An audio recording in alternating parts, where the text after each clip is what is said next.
दंडवत हो. श्री दत्त मंदिर आर्णी, जिल्हा यवतमाळ या ठिकाणी सुरू असलेल्या या संकल्प ब्रह्मविद्या निरूपणाच्या अंतर्गत आजच्या या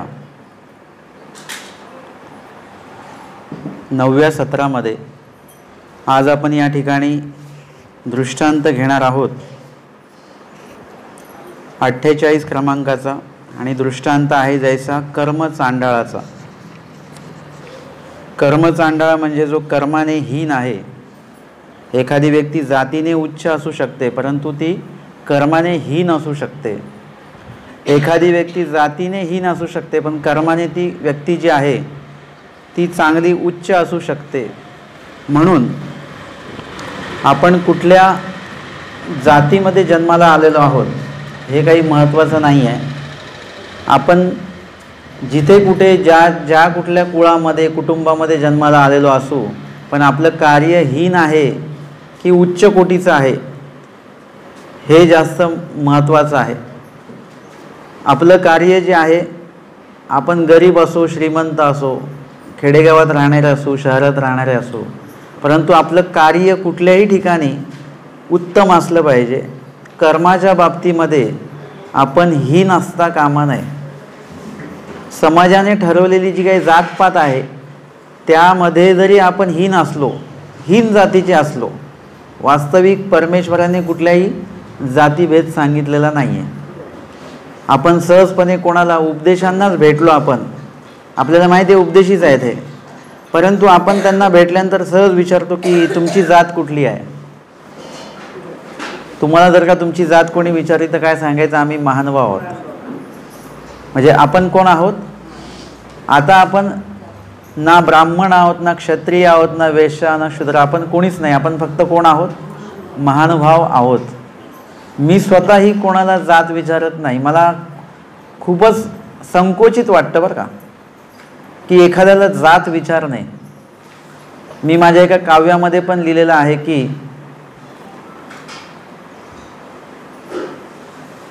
काळोख म्हणजे रात म्हणजे काळोख, पण काळोख म्हणजे रात नाही. कर्मवाद्यांना जाऊन सांगा की या जीवाला जात नाही. म्हणजे कुठल्याही प्रकारची जात जीवाला नाही. आपण सगळे एकाच ठिकाणी होतो, फक्त वेगवेगळ्या ठिकाणी आपला जन्म झाला म्हणून आपण वेगवेगळ्या जातींमध्ये जिल्ह्यांमध्ये आलो. वांचून आपण सर्व एकच आहोत, जीव जात आणि परमेश्वराचे भक्त, महानुभाव, उपदेशी. समोरचा माणूस उपदेशी आहात का हा प्रश्न आपण त्यांना केला पाहिजे. उपदेशी आहात म्हटल्यानंतर आपल्याला आनंद झाला पाहिजे. तो आपल्या जातीचा म्हणून आनंद नाही झाला पाहिजे, तो हीन जातीचा म्हणून त्याची किळस नाही केली पाहिजे. असा प्रकार बघायला मिळतो उपदेशांमध्ये, पण तो खालच्या जातीचे आहेत ते, असं बोलून आपण मोकळे होतो. पण एक वेळ असे आता परमेश्वराने भेद केला का? तुम्हालाही उपदेश दिला आणि त्यालाही उपदेश दिला. देवानी जर का भेद नाही केला, त्यालाही अप्रोक्ष ज्ञान देणार, तुम्हालाही देणार. मग आपण कोण आहोत भेद करणारे? प्राप्ती दोघांनाही होणार आहे. एक विशिष्ट याच्यामध्ये तुम्ही जन्मलात म्हणून तुम्ही जातीशी बांधले गेले, परंतु तुम्ही त्याच विशिष्ट धर्मामध्ये सुद्धा तुम्ही आले, आता तुम्ही धर्माशी बांधले गेले. आता ह्या गोष्टी विचारायच्या नाहीत. आणि आपण नेहमीच आपलं कर्तृत्व जे आहे ते उत्तम प्रकारचं ठेवण्याचा प्रयत्न करायचा. आता मला कोणी म्हणालं की तुमचं प्रवचन चांगलं असतं असं जेव्हा म्हणतात, तेव्हा मला जबाबदारी येते की माझं प्रवचन मला अशाच पद्धतीने चालू ठेवायचं अथवा अजून चांगलं करण्याचं. मला कोणी म्हणाले की तुमचं निरूपणामध्ये आवाज चांगला येतो, मी त्याची जास्त काळजी घेतो की हे सगळं जास्तीत जास्त स्पष्ट आवाज येईल, शांततेत लोकांना कळेल. म्हणजे मी माझं, आता तुम्ही लोक समजा मला मानता म्हणून मी कसंही बोललं तर चालेल का? नाही. तुम्ही मानता कशासाठी? की कार्य चांगलं आहे म्हणून. मग माझ्यावर जबाबदारी काय येते की ते कार्य तसंच चांगलंच ठेवायचं, त्याच्यामध्ये ढासळणं म्हणजे कमीपणा नाही आला पाहिजे, किंवा त्याच्याही पेक्षा चांगलं ते कार्य आपण करायचं. जेव्हा तुम्हाला कोणी म्हणतं की तुम्ही हा पदार्थ खूप चांगला बनवता असं म्हटल्यानंतर तुम्ही पुढच्या वेळेस बनवताना अजून चांगला तो बनवण्याचा तुमचा प्रयत्न असेल. म्हणजे कर्माच्या बाबतीमध्ये आपण कधी हीन नसतो. कर्माच्या बाबतीमध्ये आपण कधी पण उत्तम असलं पाहिजे. आणि मग कुठल्याही जातीचा माणूस असो, तो ब्राह्मण असो, नाही तर क्षत्रिय असो, नाही तर वैश्य असो, नाही तर क्षुद्र असो, हा जर व्यक्ती जर का चांगलं कार्य करत असेल तर तो व्यक्ती उत्तम आहे. आमच्या स्वामींनी, श्री चक्रधर स्वामींनी मानवा पंथाच्या तत्वज्ञानाने कधीही जातीभेद तात्विक याच्या स्तरावर केलं नाही आहे. व्यावहारिक स्तरावर त्यांचे अनुयायी मंडळी ते करत असतील तर तो दोषजनक आहे. आणि म्हणून कुठलाही व्यक्ती कर्माने उत्तम असला पाहिजे म्हणजे तो ब्राह्मण आहे. कुठलाही व्यक्ती जर का ब्राह्मण व्यक्ती जर का वाईट कर्म करत असेल तर तो कोण आहे? तो क्षुद्र आहे.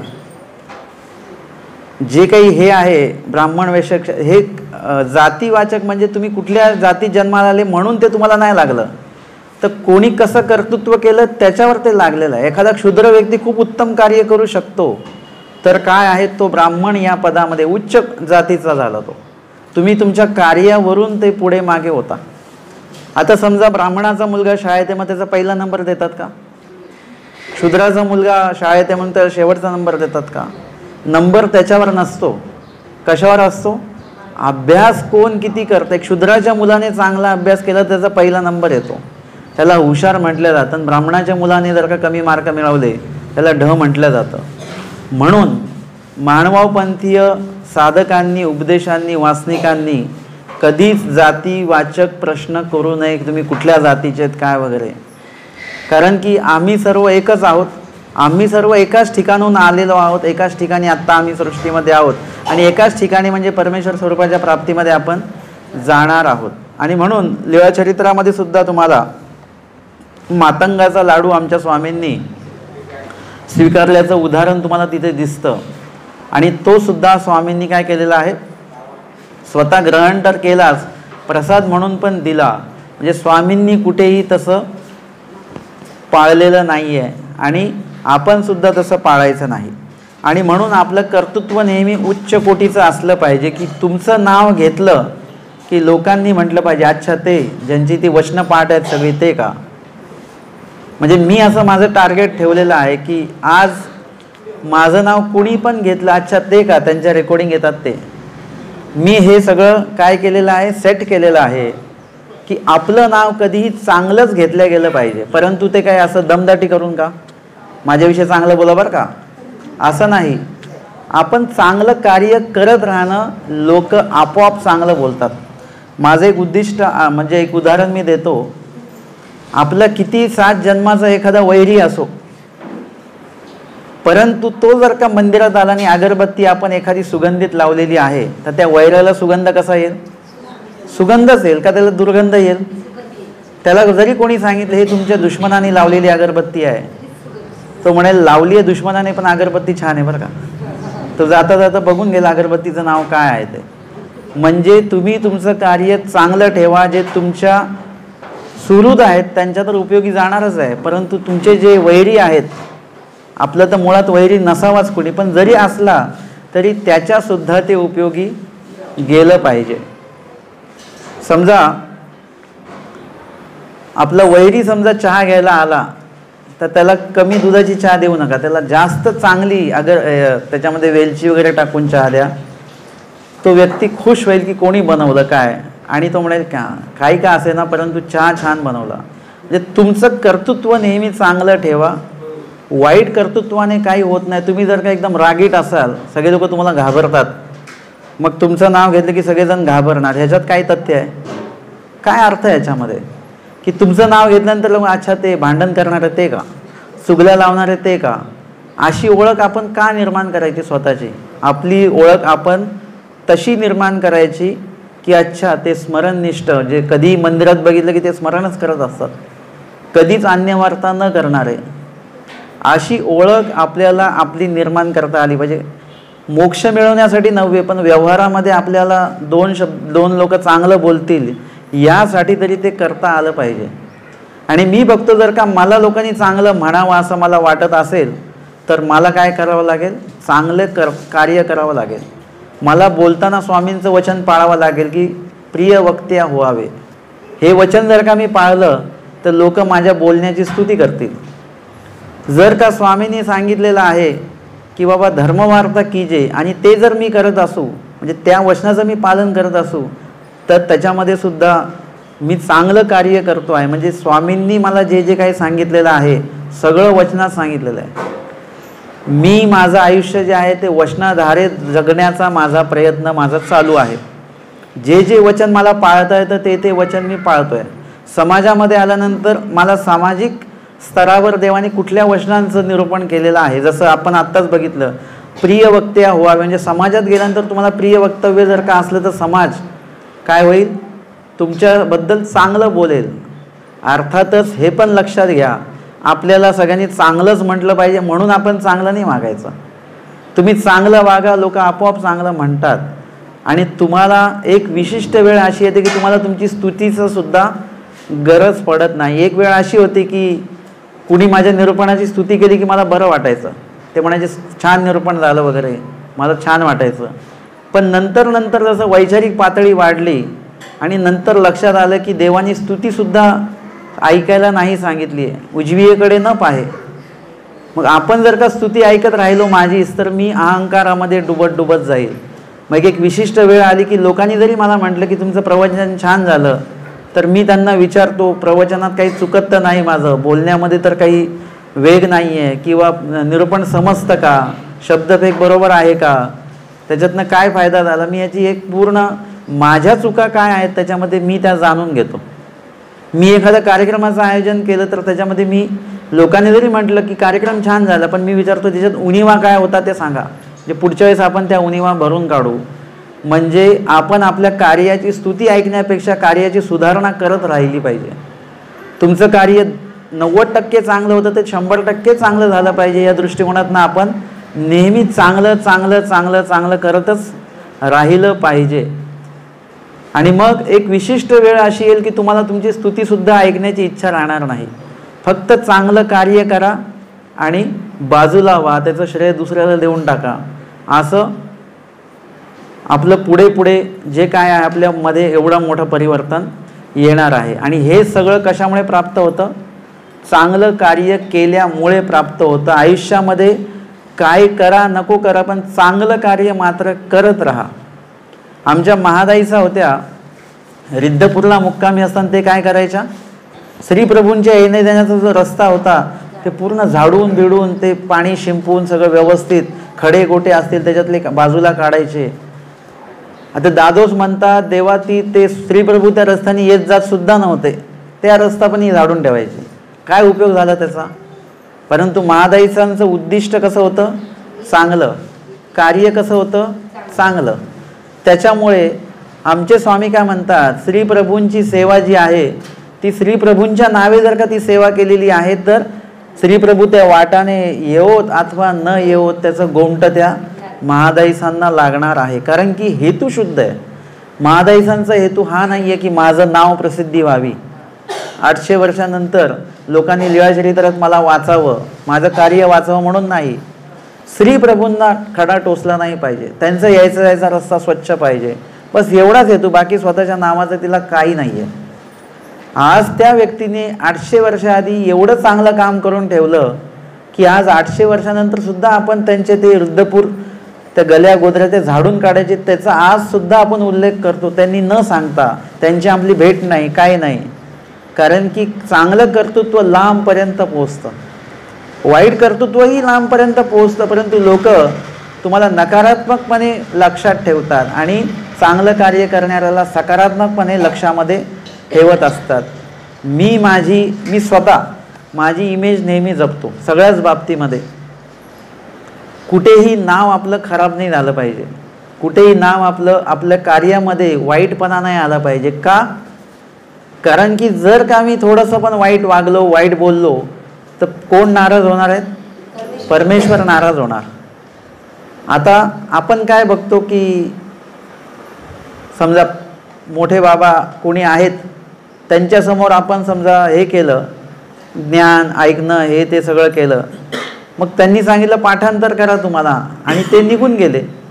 आपल्याकडे होता ना आता मार्ग 1 महिना, आता ते निघून गेले. आपण झालो निश्चिंत. आपल्याला आता असं वाटलं की 1 महिना बाबा बघत होते, आता बघणारं कोणी नाही, आता आपल्या पद्धतीने आपण जगायचं. परंतु 22 बाबा, त्यांचं काय कराल तुम्ही? ते तर 24 तास 12 महिने आपल्याला बघतात की हे काय करतायत काय नाही.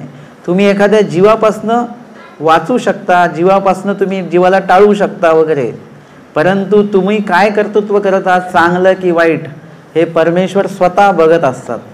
म्हणून जीवार्चन घडणारच आहे आपल्याला, पण आपल्याला परमेश्वरार्चन घडवायचं आहे.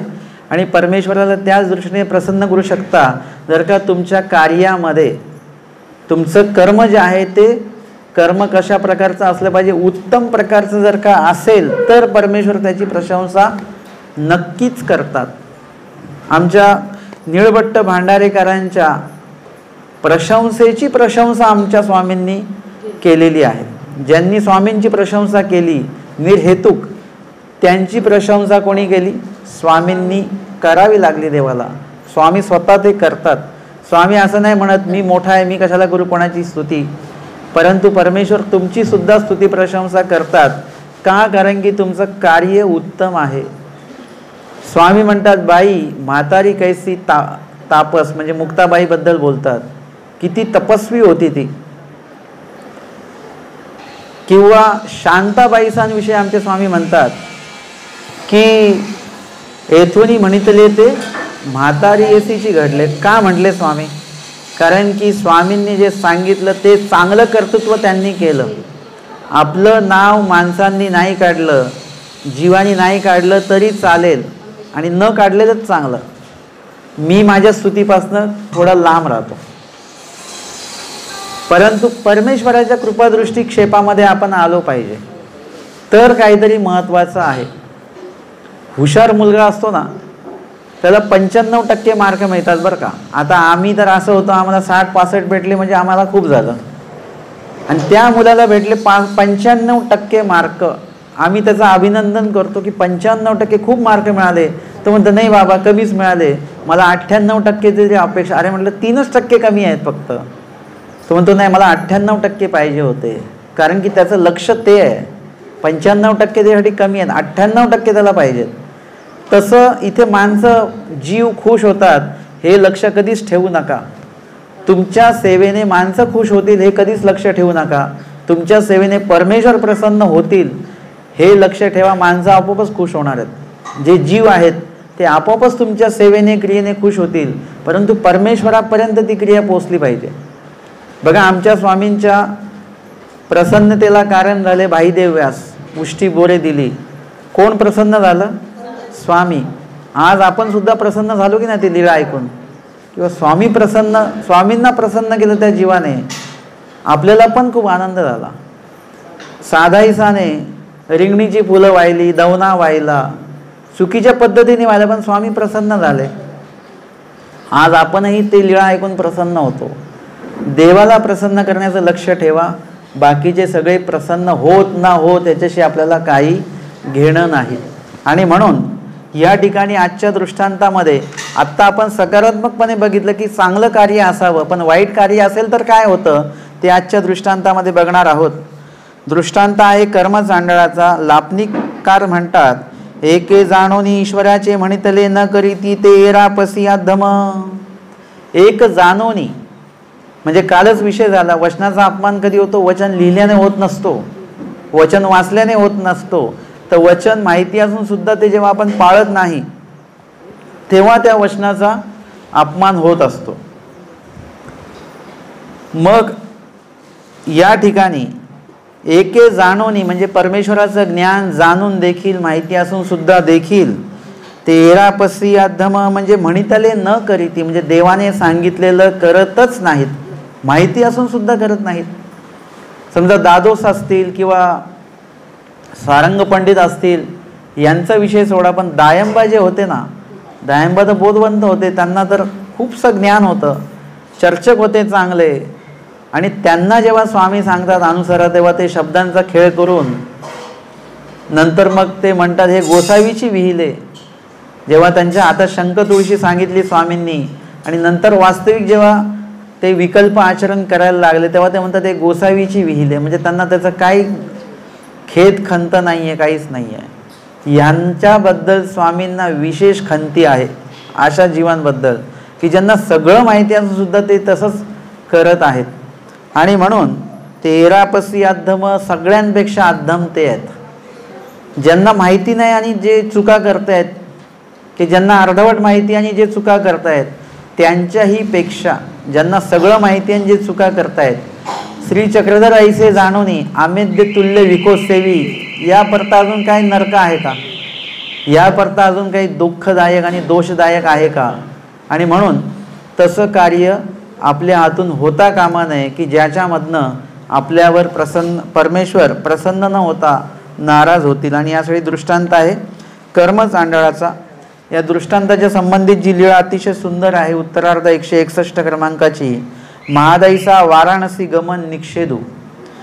महादाईसे वाराणसी जावया म्हणून आली. आता किती वेळा आली महादाईचा स्वामींना विचारायला ते मला नंतर तुम्ही सांगा बरं का. महादाईसे वाराणसी जावया म्हणून आली, स्वामींकडे आली की मला वाराणसीला जायचं आहे. दैवराटीत राहणारी बाई दैवराटीत येऊन स्वामींना विचारते की मला कर्मराटीत जायचं आहे. देवाच्या सन्निधानात राहणारी व्यक्ती येऊन विचारते की मला देवता दर्शनाला जायचं आहे. म्हणजे कुठून कुठलं टोक आहे. आज आपण या ठिकाणी आहोत म्हणजे आपल्याला असं वाटतं की आपण उपदेश झालेला आहे, 40-50 वर्ष झाले उपदेश घेऊन आपल्याला आपलंच खूप नवल वाटतं. पण सन्निधानामध्ये आहे बरं का महादाईचा, ज्यांना स्वामींचं प्रेमदान मिळणार आहे, सगळं सन्निधान मिळालेलंच आहे, ज्ञान मिळालेलं आहे, अशी व्यक्तीसुद्धा वाराणसीला जाण्याचा विचार करते स्वामींचं सन्निधान सोडून. आणि अवघी आयतीसी सगळी तयारी वगैरे करून आली बाई ती. गोसाव्यांशी उद्याचा पूजा अवसर झाला, स्वामींना संध्याकाळचा पूजा अवसर झालेला होता. मग महादाईशी पुसले. महादाईशांनी स्वामींना विचारलं, जी जी मी वाराणसी जाईन, मी वाराणसीला चालले बरं का, जाऊ का नाही? या दोन्ही शब्दांमध्ये काय फरक आहे माहिती आहे का? मी वाराणसीला जाईन म्हणजे आज्ञा विचारायला आलेली नाहीये, सांगायला आलेली आहे, विचारायला नाही आली. मी वाराणसीला जाऊ का ही आहे आज्ञा विचारणं. जसं आम्ही मार्गात होतो तर आम्ही विचारायचं आम्ही गावाला जाऊ का, म्हणजे आज्ञा विचारतोय. तुम्ही म्हणाल तर जाणार, नाही तर तुम्ही जर का म्हणाले की मी गावाला जाऊन येतो म्हणजे मी चाललो, मी ठरवलेलं आहे सगळं, मी जाणार पण आणि येणार पण आहे. परंतु तुम्ही आज्ञा विचारत नाही आहे. तुम्ही आज्ञा विचारली पाहिजे की मी गावाला जाऊन येऊ का, जाऊन येऊ का मी? ते म्हटले नको. मग गप्प. आम्ही संवत्सरला होतो तर ते बाबांच्या पडवीमध्ये, आता सुट्टी मागायला जायचं, बाबा पडवीमध्ये पलंग टाकून बाबांचं सगळं आसन असायचं, त्या पडवीत पाय ठेवायचा म्हणजे आम्ही 10 वेळा त्या पडवीमध्ये हवेत पाय ठेवायचो. म्हणजे वरच्या वर पाय टेकवायची हिंमतच व्हायची नाही खाली. परत काढून घ्यायचा, परत बाजूला व्हायचं, परत हिंमत करायची, परत असं होता होतं एकदाचा पडवीमध्ये जायचं आणि विचारायचं बाबा गावाला जाऊन येऊ का? नाही. नाही म्हटलं की गपचूप पट्टीवर जाऊन बसायचं. तिथे तुम्ही कारणं सांगत बसायची नाही. नाही म्हटलं की नाहीच. त्यांनी हो म्हटलं तरच जायचं. म्हणजे हे काय आहे? आज्ञा घेतली गेली पाहिजे. परमेश्वराला आज्ञा विचारली पाहिजे की बाबा हे करू का, ते करू का. परंतु तुम्ही म्हटले मी हे करतो तर तसं चालत नाही. आणि म्हणून स्वामी भटोबासांना काय म्हणतात, इथे असं राहता येणार नाही तुम्हाला तुमच्या मनाने, पाहिजे तेव्हा जाल, पाहिजे तेव्हा याल. इथे जेव्हा आम्ही तुम्हाला बोलवू त्यावेळीच यावं लागेल, पाठवू त्यावेळीसच तुम्हाला जावं लागेल. तुमच्या मनाने येणं जाणं करता येणार नाही. आज आपण सगळ्यांना 9ला बोलवलं पण नाही आले, म्हणजे बोलवू त्यावेळी आले पाहिजे. आता ही प्रक्रिया कधी चालू होईल?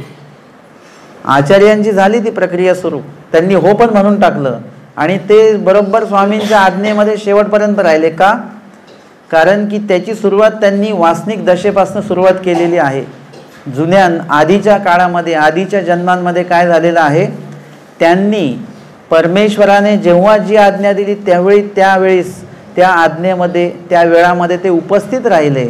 आणि त्याच्यामुळे काय झालं की तो जो काही प्रतिकारणता आहे त्यांची गुणदायक, ती वाढत वाढत गेली. आणि म्हणून आज स्वामी त्यांना म्हणतात असं असं आमच्या आज्ञेत राहावं लागेल, आम्ही बोलवू त्यावेळी यावं लागेल, पाठवू त्यावेळी जावं लागेल.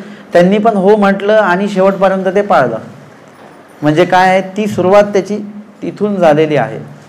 तर या ठिकाणी महादाईचा स्वामींना विचारायला आल्या, सांगायला आल्या. स्वामी म्हणतात बाई तीर्थक्षेत्र अमोचक. ते म्हणतात की तीर्थ आणि क्षेत्र देवतादिकांचे ते मोचक नाही आहेत, म्हणजे दुःखापासून मुक्त करणारे नाही, ते अमोचक आहेत. सन्निधान मोचक. मग मोचक काय आहे, दुःखापासून मुक्त करणारं काय आहे, सन्निधान मोचक आहे. ऐसे म्हणून निरूपण केलं स्वामींनी त्याच्याबद्दल.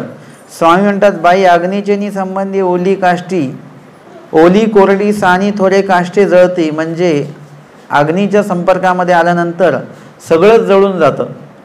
तैसे परमेश्वर सन्निधान म्हणजे कसं आहे, दोष जाळण्याचा तो अग्नी आहे. वास्तविक परमेश्वर म्हणजे अग्नी नाही बरं का, पण परमेश्वराचं सन्निधान अशा प्रकारचं आहे, जसं ते अग्नीमध्ये ती लाकडं जळून जातात, तसं परमेश्वर सन्निधानाच्या मध्ये तुमची जेवढी काही कर्मे आहेत ती सगळी जळून जातात, जर शांताबाईसांची जळून गेली. गोसाव्यांचे निरूपण प्रत्ययासी आले. महादाईसांना पटलं बरं का ते. आम्हाला खूप लोक म्हणतात की बाबा तुम्ही येता तर असं सांगता, ते दुसरे येतात ते तसं सांगा, तिसरे येतात ते अजून वेगळंच काहीतरी सांगता. आम्ही ऐकायचं तरी नेमकं कुणाचं? तुम्हाला कुणाचं ऐकायचं आहे? सोपी गोष्ट आहे. आम्ही ऐकायचं तरी कुणाचं? ज्या दिवशी तुम्ही ठरवता की आम्हाला बाबा लोकांनी सांगितलेलं ऐकायचं आहे, त्यावेळेस तुम्ही कन्फ्यूज होणार. परंतु ज्यावेळेस तुम्ही हे ठरवणार की मला देवाचं ऐकायचं आहे, त्यावेळेस तुमच्यामध्ये कधी संदेह निर्माण होणार नाही, कारण ठाम आहे सगळ्या गोष्टी. मी तुम्हाला जर का म्हटलं बे पंचे 11, तुम्ही जर का माझं ऐकत असाल, दुसरे येतील बे पंचे 14, तुम्ही म्हणता नेमके बे पंचे आहे तरी किती? पण तुम्ही जर का पाढ्यांचा जर का रकाना तुम्ही बघितला, तो जर का तुम्हाला माहिती असेल, तर तुम्हाला बे पंचे कोणी 100 जरी सांगितले तरी तुम्ही लक्ष नाही देणार. तुम्ही म्हणता ना बे पंचे 10च. तसं तुम्ही कन्फ्युजन का होता, तुम्ही संदेहामध्ये का पडता? कारण की तुमच्याकडे ज्ञान नाही आहे. जे लोक कोणी म्हणतात की आम्हाला संदेह निर्माण होतो, त्यावेळेस त्यांच्याकडे ते ज्ञान नाही.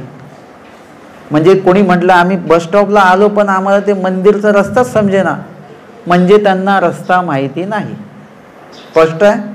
पण एखादी व्यक्ती बस स्टॉपवरून सरळ आली आणि आपण म्हटलं तुम्ही कसं काय आले, ते म्हटले मला माहिती होतं. म्हणजे त्यांना पक्क ज्ञान असल्यामुळे कुठे संदेह निर्माण झाला नाही. कोणी जरी कितीही सांगितलं की ह्या रस्त्याने जा, त्या रस्त्याने जा, तरी तुम्हाला माहिती की नाही सरळ रस्ता आहे इकडे येण्याचा. तसंच ज्ञान असल्यानंतर सगळं संदेहांची काय होते, त्रुटी होते. तयाचेनी सकळाचे संदेह तुटती. म्हणजे ज्ञानियाचे आणि ज्ञानाच्यामुळे सकळांचे संदेह तुटून जातात. परंतु आपली परिस्थिती अशी होते, कधी हे ऐकलं की हे वाटतं, ते ऐकलं की ते वाटतं, ते ऐकलं की ते वाटतं. महादाईसांचं असं झालं की स्वामींनी सांगितलं ते निरूपण प्रत्ययासी आले, त्यांच्या पटलं, आणि मग ते बिडारासी आली. दादोसांपुढे सगळं सांगितलं. दादोस म्हणतात अरे हे काय रूपाबाई, आमच्या महादाईसांचं नाव काय होतं, रुपाईसा होतं. ते म्हणतात हे काय रूपोबाई, सगळं सांगत आहे, आयतं जाण्याचं लोक आहेत सोबत, सगळी सोबत आहे, यात्रा जाणार आहे, असं एकट्याने परत जाता येईल का? वाराणसीला परत कधी जाण्याचा योग येईल? हिंदू माणसांनी एकदा तरी आयुष्यामध्ये वाराणसीला गेलं पाहिजे, असा त्यांचा एक हे. आणि मग तुम्ही असं करा, कमी वेळात आणि कमी खर्चामध्ये तुमचा देवधर्म होऊन जाईल. आणि सन्निधान हे स्वामींचं कुठे गेलंय का? स्वामींचं सन्निधान तर लाभणारच आहे. परत तुम्ही या तिकडून आणि स्वामींच्या सन्निधानीमध्ये सुखे सन्निधानी अशी झोपा. आणि मग हे गावाचे लोक सगळे हसतील की बा वाराणसीच्या नावाने बाई निघाली, वाराणसीला गेलीच नाही. कोणी तुम्हाला काही व्हिडिओ वगैरे व्हायला पैसे दिलेले आहेत, तर ते सुद्धा तुम्ही लोक म्हणतील बघा ह्यांनी पैसे तर गोळा केले आणि वाराणसीला काही गेले नाही, आमचा विडा काही ठेवला नाही. लोक हसतील, नावं ठेवतील. म्हणून ही दावदोसी अवघेची मोडीले. सगळं तिचं जे स्वामींच्या सन्निधानी राहण्याचं जे काही तयार झालेली होती ते सगळं मोडून काढलं दादोसांनी. आणि मग वाराणसी जावे ऐसे प्रत्यय आले. म्हणजे वाराणसीला असं आता जायचंच असं परत दादोसांनी तिला मनामध्ये बसवून दिलं. आणि मग दुसऱ्या दिवशी मागुते म्हटले जी जी मज वाराणसी जावे लागेल, अवघा गावीचा लोक असेल संबळ नेले ते महात्म्याने खादले, तरी मज जावे लागेल. दुसऱ्या दिवशी परत आली दुसऱ्यांदा आणि ते म्हणतात की देवा मला वाराणसीला जावं लागेल, नाहीतर हे काय होईल, लोक हसतील, लोक काय म्हणतील. आपलं निम्म आयुष्य याच्यामध्येच जातं. आपल्याला खूप वेळा चांगलं कार्य करायचं असतं बरं का, पण लोक काय म्हणतील यावर आपण अडतो. खूपशे लोक मी असे बघितलेत की त्यांना डॉक्टरांनी सांगितलं चष्मा लावा बरं का. आपण चष्मा बनवतो परंतु चष्मा लावत नाही की लोक काय म्हणतील. आता लोकांना आपण कसे दिसो चष्म्याने, पण आपल्याला मात्र चष्म्यामुळे चांगलं दिसणार आहे, आपले डोळे चांगले राहणार आहेत, याच्याकडे सुद्धा आपलं लक्ष राहत नाही. खूप लोक चष्माच लावत नाही, ते म्हणते लोक हसतील, मला लोक हसतील. महादाईसा पण तेच म्हणतात की तुमच्या सन्निधानातनं बाहेर जावं लागेल, वाराणसीला जावं लागेल, नाही तर लोक हसतील मला. आपण महत्त्व कोणाला देतोय? समाजाला महत्त्व दिलं आपण. प्रत्येक वेळी समाजाला महत्त्व देतो. आपल्याला निरोपणाला यायचं असेल तर आपण सुट्टी काढणार नाही, पण आपल्या कुळात कोणाचं लग्न असेल तर सगळं घरदार बंद करून आपण जाऊ. आपण म्हणून नाही आम्हाला समाज काय म्हणेल, आम्हाला समाज काय म्हणेल, पण आम्हाला देव काय म्हणतील याचं सुद्धा भय तेवढंच असलं पाहिजे. समाजाचं पण भय बाळगा, तुम्ही सामाजिक याच्यामध्ये राहता, समाजाचं पण भय बाळगा, परंतु परमेश्वराचं पण तर भय बाळगा ना, की परमेश्वर काय म्हणतील, देवाला मला काय तोंड दाखवता येईल की नाही दाखवता येईल, या दृष्टिकोनातनं सुद्धा आपलं कार्य असलं पाहिजे. महादाईसांनी समाजाचा विचार केला. यावर आमच्या स्वामींनी दीक्षित कन्येचा दृष्टांत सांगितला की दक्षिताची जी कन्या आहे तिला एखादा कोळी व्यक्ती आवडतो, ब्राह्मणाची मुलगी आहे पण कोळी व्यक्तीवर तिचं प्रेम जडतं आणि ती काय करते, त्या कोळीयाशी घरवात करी, त्याच्याशी लग्न करते. ती समाजाचा विचारच नाही करत, आई वडिलांचा विचार नाही करत, ती त्या फक्त एका व्यक्तीचा विचार करते. आणि काळ कुळ लोक ये तिन्ही अंगवी, म्हणजे प्रस्तुत जो काळ आहे, कुळ म्हणजे स्वतःचा समाज आणि लोक म्हणजे व्यवहारातले लोक, आसपासचे ओळखणारे लोक, या तिघांचाही ती विचार करत नाही आणि त्या कोळी व्यक्तीसोबत ती संसार करते. तिन्ही अंगवावी विषयाची या चाडा जीवे, तिन्ही अंगवली तरी परमेश्वराची या चाडा जीवे, काही एक नांगवावे. विषया कारणे जे नाशिवंत आहे, काही दिवसांनी संपणार आहे, अशासाठी आपण काहीही करायला तयार असतो. प्रपंचामध्ये माणसाला जर का पैशाची अडचण भासली तर तो कुणाचेही पाया पकडतो, पाया पडतो, रडतो पडतो, मदत मागतो. कशासाठी मागतो? 1000 रुपयासाठी, 10,000 रुपयासाठी, 1,00,000 रुपयासाठी, जे लगेच संपणारे आहेत त्याच्यासाठी तुम्ही लोकांचे पाय पकडता. जर का 1,00,000 रुपयासाठी तुम्ही जर का एखाद्याचे पाय पकडत असाल तर 1,00,000 मोलापेक्षा पण मूल्यवान असलेल्या मोक्षासाठी जर का आपण ईश्वराला शरण गेलो तर काही वाईट आहे का? इथे जरी तुमचा अपमान होणार आहे परंतु ईश्वराच्या ठिकाणी जर का तुम्ही शरण गेलात तर तुमचा सन्मान होणार आहे. ही फरक आहे. इथे जे तुम्हाला भेटणार आहे ते तुमचे जे आहे की काही दिवसासाठीच भेटणार आहे, परमेश्वराला शरण गेल्यानंतर जे भेटणार आहे ते कायमस्वरूपी मिळणार आहे मोक्ष. मग आपण आपला तो फायदा बघूया की आपल्याला कायमस्वरूपी मिळतं आहे आणि कायमस्वरूपीचा आनंद आपण लक्षात घेऊन ईश्वराला शरण गेलं पाहिजे. आणि ईश्वरासाठी काही एक नांगवावे, सगळंच अंगवलं पाहिजे. सगळ्यांचे जे काय आहे, कोणी तुम्हाला समाज नावं ठेवत असेल, सासुरवास करत असेल, विश्वाचा पती परमेश्वर तेणेसी धरणी मांडले, ते जगाचा सासुरवास तुम्हाला होणार आहे, तो सुद्धा सहन करण्याची ताकद ठेवा, तर तिकडे मोक्षाचे दरवाजे आपल्यासाठी उघडे होणार आहेत. आणि म्हणून स्वामींना तसं वाटतं. ऐसं निरूपण आमच्या स्वामींनी केलं. मागू ते न वचावे ऐसे प्रत्यय असे आले. मग महादाईसा म्हणतात स्वामी म्हणतात ते बरोबर आहे बरं का. आता मागच्या भेटीत पण तेच म्हटले, परत दादोसांनी सांगितलं, परत बदलले, आता परत दुसऱ्या भेटीत आले, आता स्वामींनी परत निरूपण केलं, तरी पटलं त्यांना की स्वामी म्हणतात ते बरोबर, आता काही वाराणसीला जायचं नाही. मग त्या आल्या आणि दादोसांपुढे ते काय सांगतात की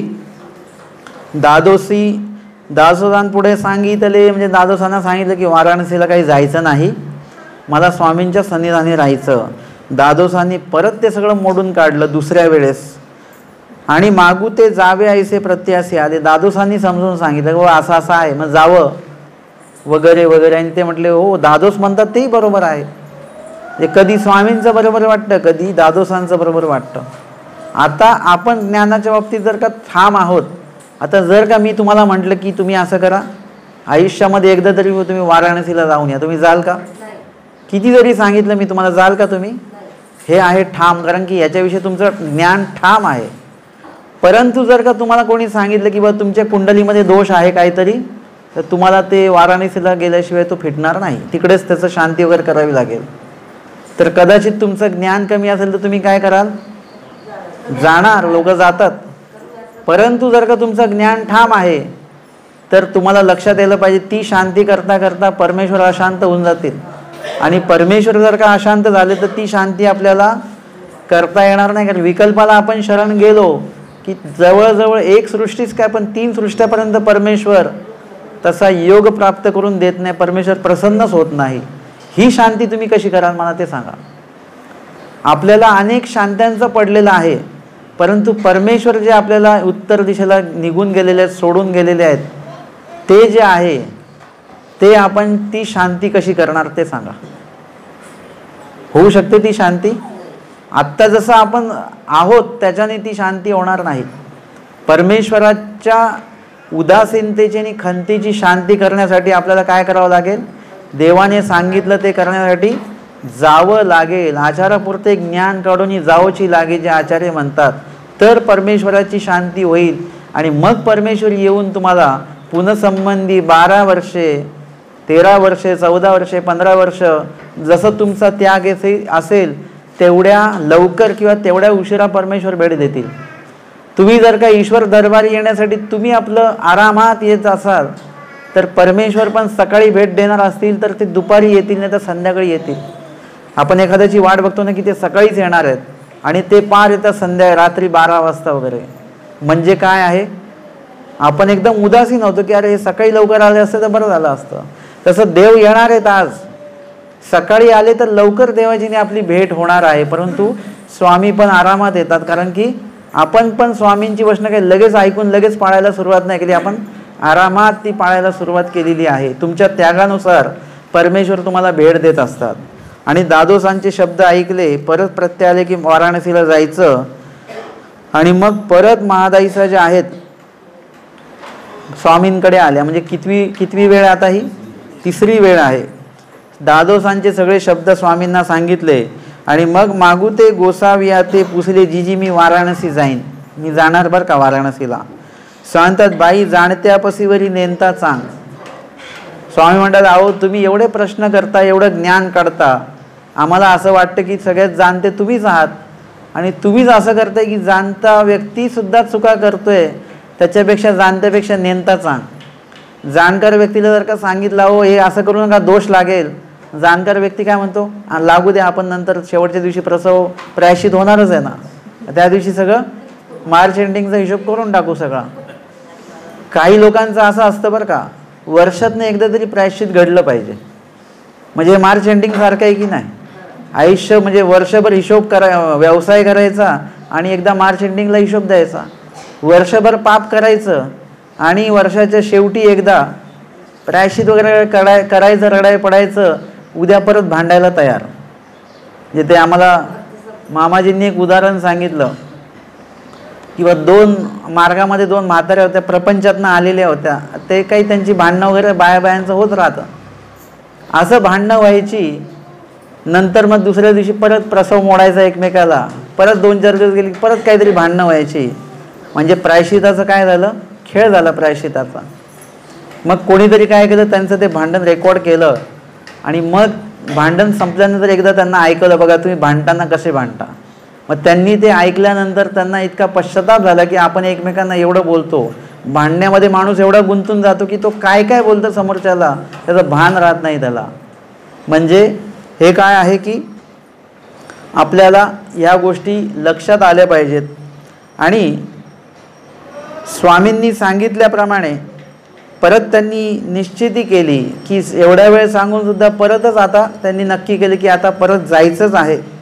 आणि मग स्वामी म्हणतात बाई जाणते आपसीवरी नेनता चांग. म्हणजे एका अज्ञान माणसाने जर का भांडण केलं तर ठीक आहे, त्याला कळत नाही, परंतु ज्ञानी व्यक्तीने जर का भांडण केलं तर त्याला कळत नाही का? भांडते दोघे अन्याय माहिती नाही का? बहुतांशी ठिकाणी आपल्याला असं बघायला मिळतं. आपल्याच लोकांमध्ये मतभेद असतात. कितीतरी चांगल्या चांगल्या विभाग मी बघितलेले आहेत, शहरातले विभाग बघितलेले आहेत, त्यांच्याकडे सगळं सुशिक्षितपणा आहे, शिक्षण आहे, आणि ते भांडतात कशामुळे? मंदिरामुळे. असे 2-3 किस्से मी बघितलेत. मला खरंच हसायला येतं आणि दुःखही वाटतं की नेमकं भांडण कशासाठी आहे. मंदिर कोणाचं आहे? देवाचं मंदिर बांधलं आपण, आपली प्रॉपर्टी काही. आता जर का मी म्हणालं की माझी प्रॉपर्टी आहे, चालेल का? कोणीच म्हणू शकत नाही या गावातलं ही आमची प्रॉपर्टी आहे. किंवा समजा मी ज्या मंदिरात राहतो ते तरी मी म्हणू शकतो का हे माझं मंदिर आहे? आम्ही काय सांगतो? आमच्या देवाचं मंदिर आहे बरं का, आमच्या देवाचं मंदिर आहे बरं का. हे तोंडी, पण कागदोपत्री कोणाचं नाव आहे? मंदिर माझं मंदिर आहे, माझं मंदिर म्हणून जर का मी भांडलो तर चालेल का? सांगा बरं मला. आणि भांडायचं कोणाशी? कमीत कमी दुसऱ्या लोकांशी तरी भांडा. आपण आपल्यातच का भांडतोय? उपदेशांमध्ये का भांडणं होतात? मुळामध्ये आमचं संघटनच का झालेलं आहे? का झालं? सगळ्यांनी मिळून धर्म आचरता येईल. मी एकटा पंगत नाही देऊ शकत, पण आपण सर्व मिळून पंगत देऊ शकतो. मी एकटा सेवा नाही करू शकत, पण आपण सर्व मिळून या मंदिराची सेवा करू शकतो, किंवा कुठल्याही महानुभाव पंथाची आपण सेवा करू शकतो. जर का आपण एकत्र आलो आणि आपल्यामध्येच वाद व्हायला लागले तर होणार कसं? मी खरोखर असे 2-3 ठिकाणं बघितलेले आहेत जिथे सगळे लोक सुशिक्षित आहेत, सगळं काय आहे, शहरातले बरं का, परंतु त्यांच्या मंडळामध्ये वाद आहेत. त्यांना कधी जाऊन विचारा की वाद कशाच्या निमित्ताने आहेत?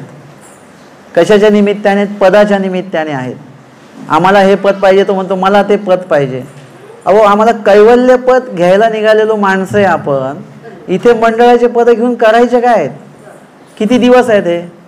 मरेपर्यंत आहे. पण मेल्यानंतर काय?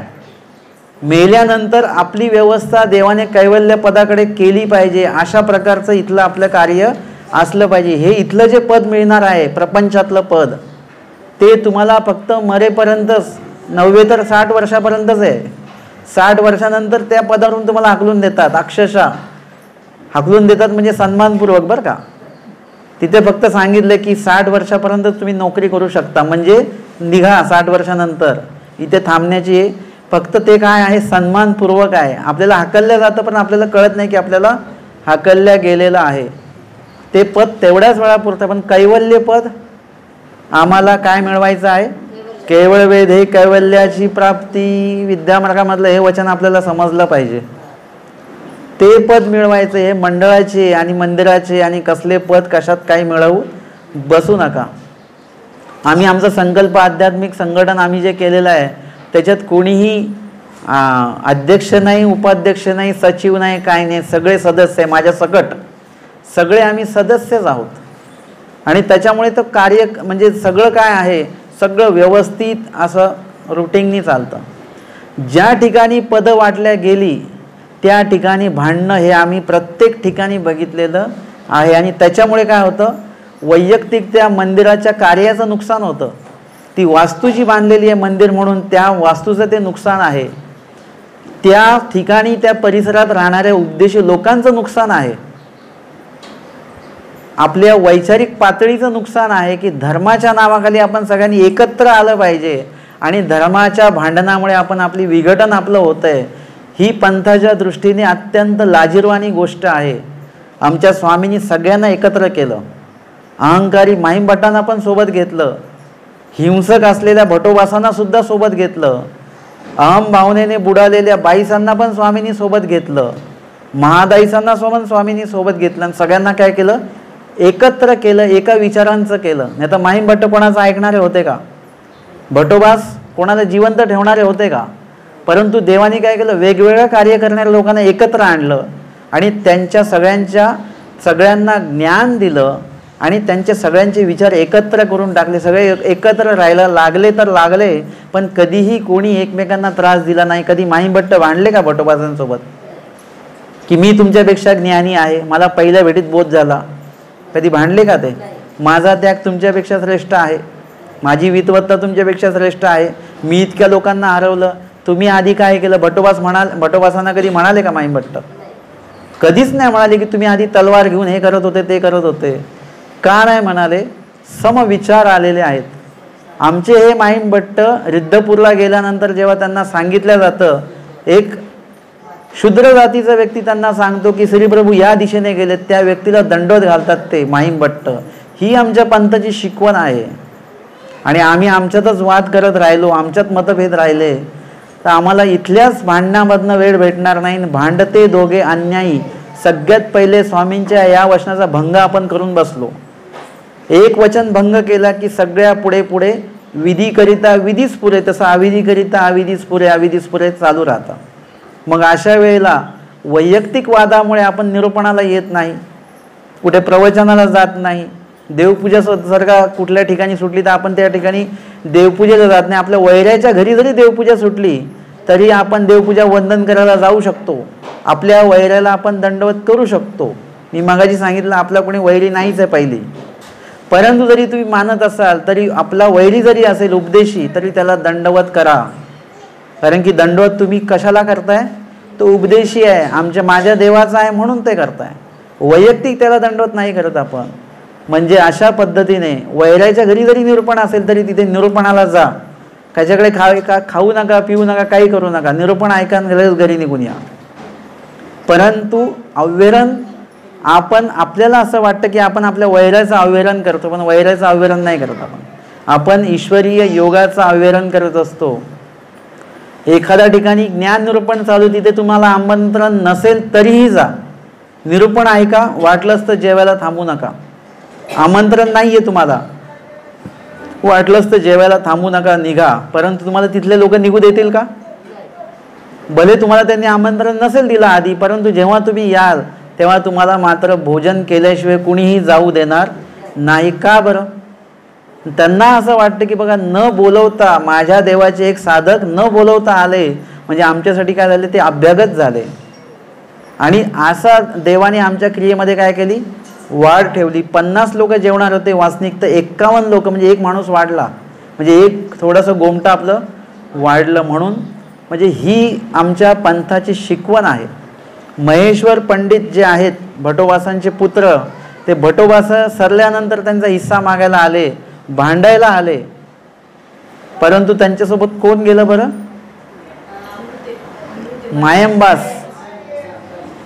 मायंबास ते त्यांच्यासोबत पाठवले. खरं तर ते जे आहेत भटोबासांचे पुत्र भांडायला आले, भांडतच केलं त्यांनी.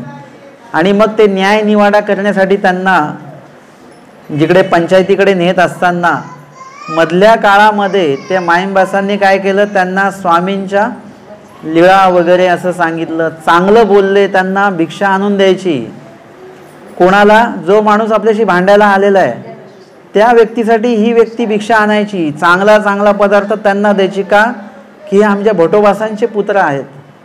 तो माणूस जरी आत्ता भांडायला आला तरी पण, हिस्सा मागायला आला तरी पण त्यांच्यासाठी चांगले चांगले पदार्थ द्यायचे, त्यांचं चांगली व्यवस्था, उठणं बसणं, पाणी देणं. ते पंडित, ते महेश्वर पंडितांना वाटलं, रे काय चाललंय, मी या व्यक्तीशी भांडायला आलेलो आहे आणि हा व्यक्ती मला चांगलं खाऊ पिऊ घालतो, सगळं व्यवस्थापन करतो. आणि ते म्हणाले की बाबा आता काय मला ते नको आहे. परंतु हे कुशळता बघा, ते म्हणाले तसं नाही, एकदा लिहून द्या तुम्ही, मग बघू पुढचं. आणि मग ते आल्यानंतर भटोबासांना इकडे कळलं मार्ग मंडळींना अशा अशा पद्धतीचं, तेव्हा त्यांचं नाव काय पडलं मग, अमृते माय, म्हणजे अमृत. अशा लीळा स्वामींच्या त्यांना सांगितल्या वगैरे. तर एकंदरीत आपल्याला स्मृतिस्थळाचं हे प्रमाण आपल्याला बघायला मिळतं की अशा प्रकारे वैरी जरी आलेला आहे, भांडायला जरी आलेला आहे, तरी तुम्ही त्याच्याशी शांतपणे बोला, त्यांना पाणी द्या. तुमच्या घरातलं जर का उपदेशी आहात तुम्ही, तुमच्या घरातलं जर का पाणी त्याला प्यायला दिलं थोडंसं विधी बोलून आपण, तर काय होणार आहे की तो थोडा शांत होऊन जाईल. म्हणजे आम्हाला आपल्यात भांडायचं नाही. आम्ही जर का अज्ञान आहो आणि आम्ही भांडतोय तर ठीक आहे, देव लक्ष देणार नाहीत. परंतु स्वामी इथे काय म्हणतात, बाई या ठिकाणी जाणत्यापसीवरी नेणता चांग. अज्ञान लोक भांडत नाहीत. भांडतं कोण? ज्यांना देव कळालं तेच भांडतात.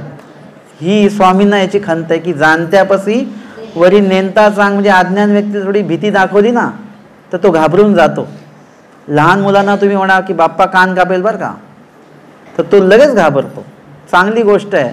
पण मोठे ज्यांना ज्ञान झालेलं आहे त्यांना सांगा बरं बाप्पा कान कापेल, ते म्हणा काय कापत बिपत नाही. म्हणजे ज्ञान झाल्यानंतर आपल्याकडे हा भाग येऊन जातो. अहो खरोखरच देव कान कापतात. कान कापतात म्हणजे काय करतात? तुम्हाला त्या कानाने कधीच ऐकू येणार नाही. काय ऐकू येणार नाही? ज्ञान ऐकू येणार नाही. जे ज्ञान झाल्यानंतर तुम्ही देवाला घाबरत नाही, मग देव येऊन काय करतात? कान कापतात. म्हणजे कधीच तुमच्या कानांचा आणि परमेश्वर ज्ञानांचा संपर्क कधीच येत नाही. मग परमेश्वर ज्ञान निरूपण होत असेल तिथून तुम्हाला लांब घेऊन जातात. परमेश्वर नेतात म्हणजे संयोग योग साह्य. ज्ञानाचं आव्हेरण केलं, ज्ञानसुद्धा तुमचं आव्हेरण करत असतो. आणि म्हणून देवाला असं वाटतं की जाणत्या पसीवरी नेनता सांग. त्यांना जरी भीती दाखवली तरी लगेच ऐकतात, पण तो ज्ञान असून सुद्धा तुम्ही पालन करत नाही, आचरण करत नाहीत. कर्म चांडाळा पसी जाती चांडाळ चांग. कर्म चांडाळ म्हणजे कर्माने हीन असलेल्यापेक्षा पण जाती चांडाळ चांगला. एखाद्या हीन जातीमध्ये जन्माला आलेला व्यक्ती चांगला, परंतु हीन कार्य करणारा व्यक्ती कधीच चांगला नाही, कारण की त्याला कधीच परमेश्वर प्राप्ती होणार नाही. भांडणाऱ्या लोकांना कधीही परमेश्वर भेटणार नाहीत. वाईट कार्य करणाऱ्या लोकांना कधीही परमेश्वर भेटणार नाहीत, हे लक्षात ठेवा. भटोबासांनी जर का वाईट कर्म करणं जर का बंद नसतं केलं तर देवाने पुनरपी त्यांना भेट दिली नसती.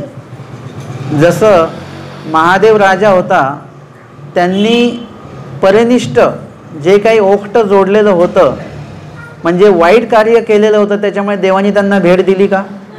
3 वेळा त्या व्यक्तीने प्रयत्न केले. सिन्नरला सुद्धा येऊन भेटण्याचा प्रयत्न झाला. का बरं? कारण परनिष्ठ त्यांनी काहीतरी असं वाईट कार्य केलेलं होतं की देवाने त्यामुळे त्यांना भेट दिली. त्यानंतर पद्मनाभी देव, बाईजींना खुर्ची टाका बसायला तिकडे मागे. पद्मनाभी देव होते, त्यांनी काय केलं की एका अन्य साधूंना दुखवलं. त्यामुळे देवाने काय केलं की त्यांना आतमध्ये घेतलं का? स्वामी म्हणाले की त्यांना बाहेरच ठेवा. एका अन्य माणसाचं मन दुखवलं तर काय झालं? अन्य माणसाचं मन दुखवल्यामुळे परमेश्वर नाराज झालेनी त्यांनी आपल्या गुंफेमध्ये त्यांना येऊ दिलं नाही. तर जर का आपण आपल्याच माणसांची मनं दुखत असू तर काय होईल? परमेश्वर येऊ देतील का आपल्याला? अन्य व्यक्तीचा एवढा अभिमान परमेश्वर घेतात, तर परमेश्वराच्या साधकासोबतच आपण वाईट वागलो, त्यांच्याशी आपण वैर केलं, तर परमेश्वर आपल्याला आपलं मानतील का? आणि म्हणून आपण कधीही कर्म चांडाळत्व आपलं असू नये.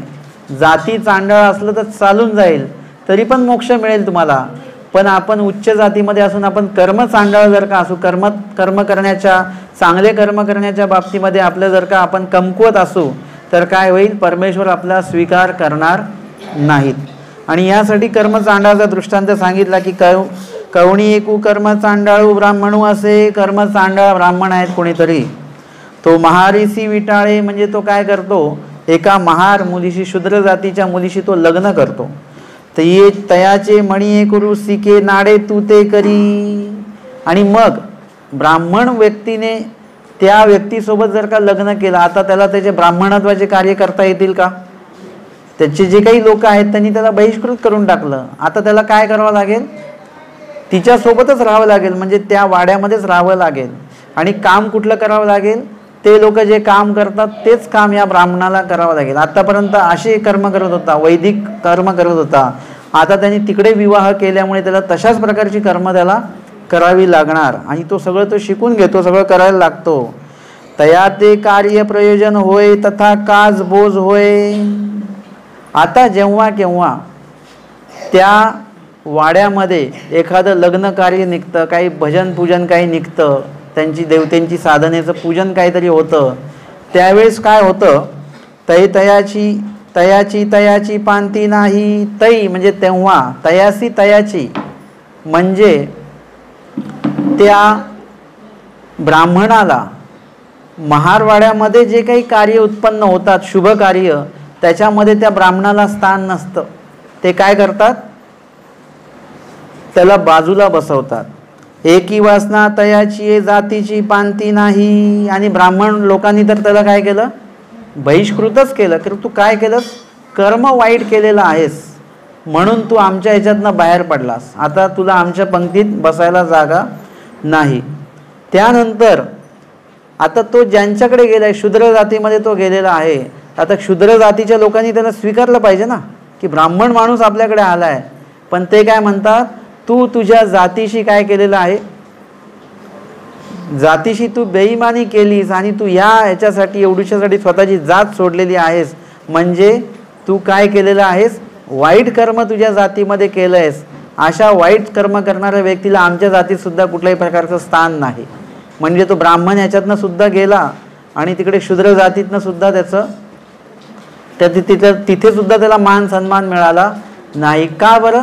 कारण की त्यांनी कर्म जे आहेत ते हीन कर्म केलेले आहेत. या दृष्टीने सामाजिक स्तरावरचा हा दृष्टांत आहे.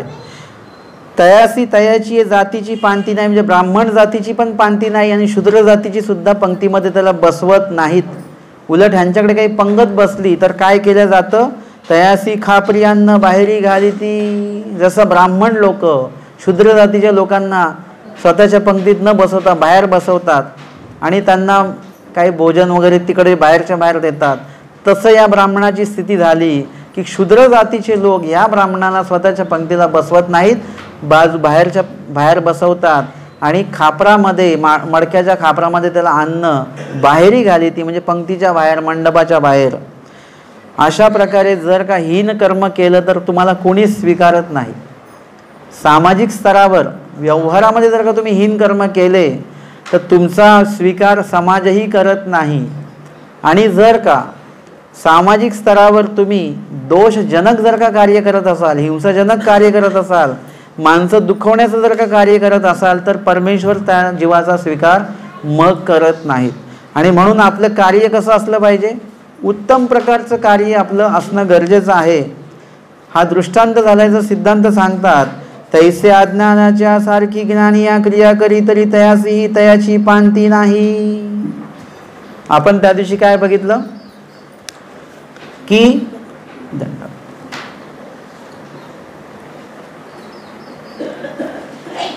अज्ञानाशी माया संबंधात, म्हणजे अज्ञान व्यक्तीने जर का अज्ञानासारखे कार्य केलेले आहेत, ज्ञानयुक्त तो कार्य करणार नाही, तर त्याला काय आहे, माया संबंध आहे. म्हणजे मायेचंच तो हेतुक कार्य करणार. अज्ञान व्यक्ती निर्हेतुक कार्य करणार नाही, तो हेतुकच कार्य करणार काही ना काही. मग त्याला त्याचं फळ कोण पुरवणार, माया पुरवणार. परंतु हेच जर ज्ञानाने जर का अशी क्रिया केली तर, अज्ञानासारखी जर का नवस जाप्य खेटीची जर का क्रिया केली तर काय होईल, ज्ञानी जर का अज्ञानासारखी क्रिया करतोय तर त्याला सुद्धा माया संबंधच आहे. तुम्ही म्हणाल बाबा आम्ही प्रपंचात आहोत, आम्हाला या गोष्टी मागाव्या लागतात, नोकरी मागावी लागते, मुलाचं ॲडमिशन मागावं लागतं, सगळं देवाकडे असं सगळं मागावं लागतं. परंतु हे सगळं मागत असताना आपण आपलं ॲडमिशन कधी मागतो का, की देवा मला तुमच्याही अनुसरण विभागामध्ये मला ॲडमिशन पाहिजे, मला तुमचं सेवक म्हणून मला नोकरी पाहिजे, मला तुमचं कैवल्य नावे जे काही तुमचं स्वरूप आहे तो बंगला मला पाहिजे, तिथे मला राहायचं आहे, असं कधी आपण मागतो का? आपल्या मार्गाकडे जाणारं वाहन मला पाहिजे, मला गाडी पाहिजे, पण कुठली गाडी पाहिजे, जे तुमच्या रस्त्याने तुमच्याकडे घेऊन जाणारा जो रस्ता आहे त्या रस्त्याने चालणारी, त्या रस्त्याने तुमच्यापर्यंत आणणारी गाडी मला पाहिजे, हे कधी आपण मागतो का? ह्या गोष्टी आपण कधीच देवाकडे मागत नाही. तुम्ही म्हणाल की ह्या गोष्टी आम्हाला प्रपंच याच्यामध्ये आम्हाला त्या गोष्टी लागतात, वास्तविक बंगला गाडी वगैरे सगळं लागतं. परंतु तुम्ही जर का लीळा वाचत असाल, लीळा चिंतन करत असाल तर लक्षात तुमच्या हे येईल की देवाकडे नेमकं मागायचं तरी काय हे सुद्धा ज्ञान आपल्याला असलं पाहिजे बरं का.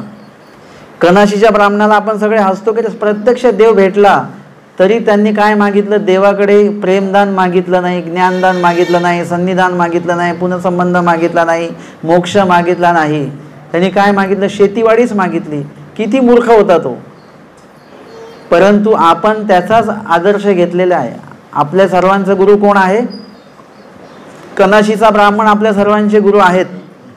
उपदेश गुरु तुमचे वेगळे असतील, दीक्षा गुरु कोणतरी वेगळे होतील तुमचे, परंतु आत्ता जे प्रपंचामध्ये तुम्ही देवाकडे ज्या काही गोष्टी मागतात त्यांचे गुरु कोण आहेत, स्वामी म्हणतात ना दादोसांना, तुमचे परमगुरु ते कुठे आहेत? काटोलला आहेत.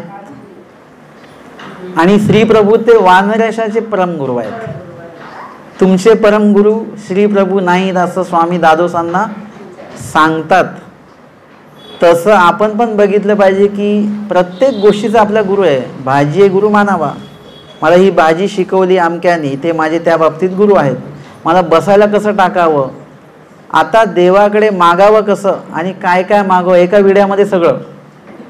याचे गुरु कोण आहेत आपले? कनाशीचे ब्राह्मण. लक्षात घ्या बरं का. त्यांच्याविषयी गुरुनिमित्त त्यांना मानावं लागेल आपल्याला, की त्यांनी एका वाक्यात सगळं मागितलेलं होतं की नाही. तोच कोर्स आपण पण केला आणि एका विड्यामध्ये, जसं ते मी सांगतो नेहमी की आमच्याकडे एक विडा ठेवला जातो एका व्यक्तीचा. ते एका विड्यामध्ये ते सांगतात की आमच्या त्या आजींना सांगतात की ते विडा ठेवायचा आहे, मुलीला नोकरी लागावी आणि नोकरी लागावी, त्याच्यानंतर जावयांना सुद्धा नोकरी लागली पाहिजे आणि ते चांगलं निघालं पाहिजे. सगळ्यात तिच्या मुलीला पण ॲडमिशन एका ठिकाणी.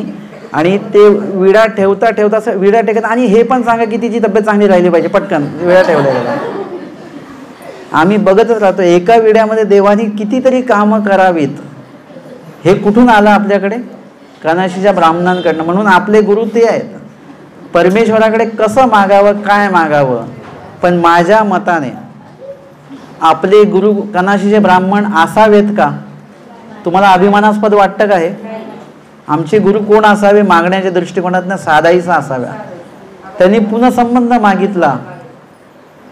त्याच्यानंतर आमच्या स्वामींचे याच्यामध्ये सन्निधानामध्ये असले महादाईस आहेत. स्वामी म्हणतात त्यांना, बाई मागा. म्हणजे महादाईसा आतमध्ये येत आहेत गुंफेमध्ये, आणि एक बाई स्वामींच्या दर्शनासाठी आलेली. स्वामींनी तिला केळी बोरी दिली आणि त्या आनंदामध्येच तिने की स्वामींनी मला प्रसाद दिला, प्रसाद दिला. आपल्याला पण होतं ना प्रसाद, असा आनंद होतो की नाही? बाबांनी प्रसाद दिला की बाबांनी मला प्रसाद दिला, प्रसाद दिला. आणि तुमच्या आवडीचा प्रसाद मिळाला. कधी कधी असं असतं की आम्ही देतो, संत्र द्यायला जातो.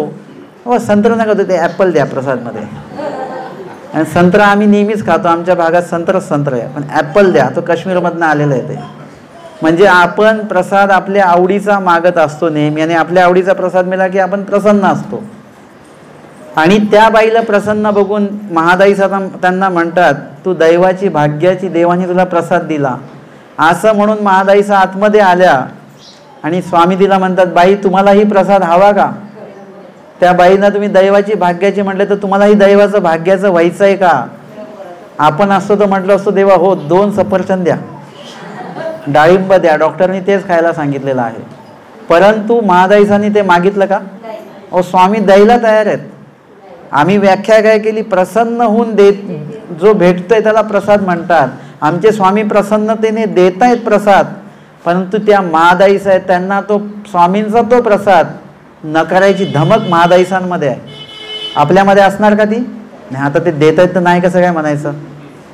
पण महादाईसांनी देवाने देत असताना सुद्धा घेतलं नाही. महादाईसांना हा प्रसाद नको आहे, नाशिवंत प्रसाद नको, लगेच खाऊन संपणारा प्रसाद नको. महादाईसांना एक उद्दिष्ट वेगळं आहे. महादाईसांचं कैवल्य प्रसाद महादाईसांना पाहिजे. ते म्हणतात, जी नाही आम्हासी आमचे गोसावीची होतू. आम्हाला आमचे स्वामीच भेटलेले आहेत, हाच मोठा प्रसाद आहे आणि आम्हाला हाच प्रसाद पाहिजे. बाकी परमेश्वराकडनं वेगळा कुठला प्रसाद नाही पाहिजे. आम्हाला फक्त परमेश्वरच पाहिजे. परमेश्वराकडनं काहीच अपेक्षा ठेवू नका. मी तर या स्तरावर जातो की एक वेळ अशी होती की साह्य झालं पाहिजे. म्हणून आत्ता माझी परिस्थिती अशी आहे की मला देवाचं साह्यही नको आहे. मी एखादं कार्य करतोय तर मी का अपेक्षा ठेवू की देवाचं साह्य झालं पाहिजे? देवाचं साह्यही नको. मी माझ्या हिमतीवर ते कार्य देवाने माझ्याकडनं घडवून घेतलं पाहिजे. देवाने अजिबात मला मदत नाही केली पाहिजे. देवाने मदत केली तर माझ्यासाठी ते कार्य एकदम सोपं होऊन गेलं. पण मला माझ्या कष्टानेच ते काम करायचं आहे. परमेश्वर तर साह्य करणारच आहेत बरं का. परमेश्वर साह्य करणार नाहीत अशा भाग नाही. परमेश्वर साह्य करणारच आहे. पण मी अपेक्षा ठेवू नये. तुम्ही सुद्धा कुठलं परमेश्वरीय कार्य करताना अशी अपेक्षाच ठेवायची नाही की देवाचं साह्य होईल. देवाचं साह्य होणारच आहे, पण तुम्ही अपेक्षा ठेवू नका की आपण बांधकाम काढू मदत मिळेल सरकारकडनं, असं नकाच करू. तुम्ही स्वतःच्या हिमतीवर ते घर बांधा. तसं तुम्ही तुमच्या हिमतीवर तो विधी हे करा. परमेश्वर साह्य करणारे आहेतच, पण आपण देवाकडनं कुठलीही अपेक्षा ठेवू नये. का? कारण की देवाने सगळ्या आपल्या अपेक्षा पूर्ण केलेल्या आहेत. आता देवाची अपेक्षा पूर्ण करण्याची वेळ आहे. जीवे करावे ते ठेले, पुरुषे करावे ते ठेले, बाकी आहे तेवढंच करायचं आम्हाला. आणि म्हणून ते करत असताना आपण काय केलं पाहिजे? परमेश्वराच्या मनोधर्माने ते कार्य करा. आपोआप ते कार्य तुमचं तडीस लागणार आहे. आणि म्हणून महादाईसा जे म्हणतात की देवा मला तुमच्याकडनं काहीच नको. वाक्य बघा काय, तुम्ही लीळा आधी पण ऐकली असेल, पण तुम्ही ह्या पद्धतीने ते वाक्य कधी उच्चारलं नाही किंवा वाचलेलं नाहीये की देवा मला तुमच्याकडनं काही नको. आम्हासी आमचे गोसावीची होतू, म्हणजे आम्हाला फक्त परमेश्वर पाहिजे, परमेश्वराकडनं काही नको पाहिजे. आपल्याला कसं आहे की आम्हाला फक्त परमेश्वराकडून पाहिजे, पण परमेश्वर पाहिजे का? आजपर्यंत अनेकांनी स्मरणांची विडे ठेवले. कोणीतरी असा विडा ठेवलेला आहे का की मला परमेश्वर पाहिजे किंवा मला मोक्ष पाहिजे म्हणून कोणी स्मरण केलंय का? नामप्राप्ती ते करी असं माहिती असून सुद्धा आपण ईश्वर भेटावा म्हणून स्मरण खूप कमी करतो, नसल्याच्याच गंतीमध्ये असतो. किंवा फक्त एक नॉमिनल विडा ठेवून देता की मला देव भेटला पाहिजे, विडा ठेवला, 6 महिने स्मरण केलं. अहो देव भेटायचा असेल तर तुम्हाला 6 महिन्याने 1 महिना स्मरण करून नाही चालणार, मरेपर्यंत स्मरण करावं लागेल. मुळामध्ये म्हणजे मार्गशीर्षाचे स्मरण आणि श्रावण मासाचे स्मरण ही संकल्पना आधी डोक्यातनं काढून टाका. देव पाहिजे का तुम्हाला? तर मरेपर्यंत स्मरण करावं लागेल. रोज तेवढं स्मरण तुमचं झालं पाहिजे, जेवढं होतंय तेवढं. एक विशिष्ट महिन्यांमध्ये स्मरण करायचं, देवदेव दाखवायचा आणि नंतर तो महिना संपला की परत आपलं नॉर्मल आयुष्य जगायचं. तसं करू नका. देव पाहिजे असेल तर देवाला निरंतर परमेश्वरात ते आठवावे. किती वचनं सांगायची देवाची तुम्हाला. आणि आम्ही का त्या कर्मकांडांसारखं वैदिक ह्याच्यासारखं श्रावण महिन्यामध्ये विधिविधान कोण करतात? अन्य लोक करतात. महानुभावांचं काय त्याच्यामध्ये? महानुभावांसाठी सगळे महिने जे आहेत ते सारखे आहेत, सगळे दिवस सारखे आहेत. आमचे स्वामी सांगतात हे भेटे तेदवाची पर्व काळ. ज्या दिवशी देव भेटले तुम्हाला स्मरणात, लीळाचिंतनात, सेवादास्यामध्ये, तो दिवस तुमचा आहे. बाकीचे सगळे दिवस वाया व्यर्थ दिवस आहेत. आणि म्हणून या ठिकाणी आपलं कर्तृत्व जे आहे ते कर्म चांडाळासारखं असू नये. महादाईसांनी जर का देवाकडे केळीबोरी मागितली असती तर स्वामी नाराज झाले असते, पण स्वामी देत असून सुद्धा ती महादाईसा घेत नाही. स्वामी प्रसन्न झाले की हे तयार झालेत बरं का एकदम. म्हणजे एखाद्या व्यक्तीला म्हटलं की याच्या मोबदल्यात आम्ही तुम्हाला काय करू, मंदिरामध्ये आम्ही तुम्हाला जेवणासाठी बोलवू, पण ती व्यक्ती बोलते मला मंदिरात येऊन जेवायचं नाहीये. ज्या दिवशी जेवण असेल त्या दिवशी मला बोलवू नका, ज्या दिवशी निरूपण असेल ना त्या दिवशी मला बोलवा. अधिकरण काय म्हणतील? हा पक्का तयार झाला बरं का. हे असं पाहिजे. त्या अधिकरणांचे जेवण तो नाकारतो याचा अधिकरणाला दुःख खंत नसणार. उलट देवाला जे अपेक्षित ज्ञान दातृत्व ते घेण्यासाठी तो येतो याचा जास्त त्या व्यक्तीला आनंद असणार. एखादी व्यक्ती जेवून नाही गेली तरी चालेल, परंतु आपल्याला असं असतं की ती जेवून तर नाही गेले, जेवून गेले असते तर बरं झालं असतं. जेवून नाही गेले परंतु ज्ञानासाठी मात्र तेवढ्या वेळापुरता आले, ज्ञान निरूपण झालं, लगेच निघून गेले. आपल्याला ते लक्षात राहतं की लोक किती कणवेचे, किती तळमळीचे असतात आणि ते सर्व परमेश्वराच्या कार्याला ते काय करतात? सन्मुख होतात. परमेश्वराच्या कार्याला सन्मुख व्हा. परमेश्वराचं कार्य जिथे जिथे उपस्थित असेल त्या त्या ठिकाणी आपण सन्मुख झालं पाहिजे, त्या वेळेवर पोहोचलं पाहिजे. आज जरी तुम्ही 9:30च्या नंतर आले, 9ला नाही आले, काय हरकत नाही, तुम्हाला रेकॉर्डिंग मिळेल. परंतु जर का देवाने तुम्हाला 9चा टाईम दिलेला असेल तर आणि तुम्ही 9:30ला पोहोचला तर काय होईल? देव थांबून राहतील का? नाही थांबून राहणार.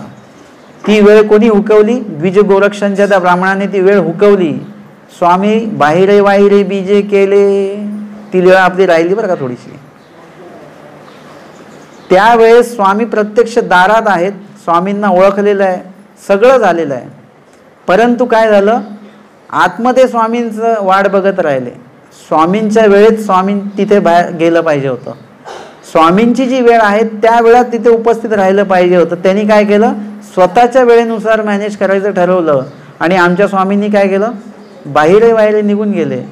नाहीतर त्या व्यक्ती जर का स्वामींना शरण गेला असता, काही सेवादास्य घडलं असतं, काही ज्ञान निरूपण झालं असतं, कदाचित अनुसरणाचा मार्ग निघू शकला असता. कदाचितची गोष्ट आहे, पण सगळीच संधी हुकली ना. म्हणजे तुम्ही म्हटले की मला 10 रुपये भेटले असते तर मी त्याचे 50 केले असते, मग त्याचे 100 झाले असते, मग त्याच्यातनं मी बंगला बांधला असता, लाखो कमवले असते. परंतु आपण 1 रुपया कमवायला त्या वेळात बाहेरच नाही पडलो. सकाळी विचार केला, सकाळी बाहेर पडलो, असं काहीतरी काम मिळालं असतं दिवसभरात आणि मग ते 100 रुपये भेटले असते आपल्याला. पण आपण संध्याकाळी बाहेर पडलो, संध्याकाळी सगळी कामं बंद होऊन जातात. वेळ हुकवली, सिद्धी गई 12 बरस, असं होतं. म्हणून इतर ठिकाणी तुम्ही वेळ चुकवला तरी चालेल, पण देवाच्या ठिकाणी जर का तुम्ही वेळ चुकवत असाल, आज जर का तुम्ही वेळ पाळत असाल तर उद्या वेळ पाळता येईल तुम्हाला. नाहीतर स्वामी म्हणतात आत्ता यांना सेवा घडत नाही आहे. का नाही घडत आहे? कारण पूर्वी यांनी काही सेवा केलेली आहे का? नाही केली. त्याच्यामुळे या जन्मात सुद्धा ती सेवा घडत नाही आहे. आणि याकरता या दृष्टांताच्या पांती सांगितलेलं आहे की तैसे अज्ञानाच्या सारखी ज्ञानिया क्रिया करी. म्हणजे ज्ञानिया व्यक्तीसुद्धा येऊन देवाकडे नवद जापे करून नाशिवंतच गोष्टी जर का मागत असतील, परमेश्वराकडनं परमेश्वराचं जर का काहीच मागत नसतील तर ते परमेश्वराला खंती आणण्यासारखं आहे. परमेश्वराकडे कधीही प्रापंचिक गोष्टी काही मागू नका, गाडी बंगला नोकर चाकर काही मागू नका. स्वामींनी सांगितलंय राट घडिकेची दृष्टांते जीव सकळही पावे. एक वांजून ब्रह्मविद्या तुम्हाला फक्त ईश्वराकडनं मिळणार, बाकीच्या गोष्टी सगळ्या तुम्ही जोडलेल्या आहेत. त्याच दृष्टीने तुम्हाला ते त्या वेळामध्ये बरोबर भेटणार आहेत. त्याची गडबड करू नका. म्हणजे आता पंक्तीमध्ये आपण बसलो की आधी काय वाढलं जातं, भात आधी वाढतात की डाळ? आधी भात वाढतात, नंतर मागून त्याच्या भातावाल्याच्या मागेच डाळवाला बरोबर येतो, त्याच्याच मागे तूपवाला पण बरोबर येतो. हे सगळं ठरलेलं आहे. तुम्ही म्हटलं नाही ना आधी आम्हाला तूप पाहिजे, आधी आम्हाला डाळ वाढा, नंतर मग भात वाढा, असं उलटं वाढणं असतं का कधी? क्रम आहे, तो क्रमानुसार भेटणारच आहे. एकाच वेळी सगळं नाही भेटणार. तसं आज तुम्हाला हे मिळालं, उद्या ते मिळणार, हे सगळं जोडून ठेवल्यानुसार आहे. पण तुमचं उद्दिष्ट काय पाहिजे की आम्हाला हे नको आहे. तुम्हाला जेवायला चांगले चांगले पदार्थ वाढल्या जात आहेत, पण तुम्ही उद्दिष्ट काय ठेवलं पाहिजे, आम्हाला हे जेवायचं नको, हे जेवायची भानगडच नको. आम्हाला काय पाहिजे, ज्ञान निरूपणाला जास्तीत जास्त वेळ देता आला पाहिजे. खाण्यापिण्याचं काय, मी जास्त खाण्यापिण्याला वेळ देत नाही. मला खाण्यापिण्याचं मी शौकीन आहे बरं का. चांगले पदार्थ बनवण्याचं पण मी हे आहे, मला स्वतः बनवता येतात, सगळे खाऊ घालता येतात, खाता सुद्धा येतात. परंतु मी वैयक्तिक हे बघतो की खाण्यापिण्यात आम्ही वेळ का द्यायचा. भरपूर पदार्थ आम्हाला मिळतात खायला, सगळे लोक देतात, हे खा ते खा ते खा, पण माझं आयुष्य त्याच्यात गेलं, तुमचंही आयुष्य ते खाण्यापिण्यातच जाणार. तसं नको व्हायला. आत्ता आम्हाला कशाने भूक भागवायची आमची, ज्ञान ऐका. आमच्या स्वामींना वेळ कमी पडला ज्ञान सांगायला, तर बेलापूरला 7 अहोरात्र, म्हणजे वेळ वायाच घालवत नाही स्वामी. सुरू आहे कंटिन्यू निरूपण. जेवण झालं की लगेच निरूपण, थोडंसं झोपायचं अर्धा 1 तास 3 तास, लगेच उठले की लगेच निरूपण. 7 अहोरात्र निरूपण करताय. स्वामींनी कशाला महत्त्व दिलं, निरूपणाला महत्त्व दिलं. तुमचा अधिक वेळ खाणं पिणं बनवण्यात जाऊ नये म्हणून तुम्हाला भिक्षाविधी सांगून दिला.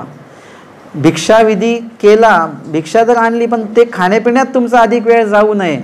तुम्ही 1 चपातीचा तुकडा मोडला, मग थोडीशी भाजी घेतली, ही भाजी खाल्ली, त्याच्या डाळीत बुडवलं, खिरीत बुडवलं, डाळ भात खाताय, ह्याच्यात कितीतरी वेळ जातो.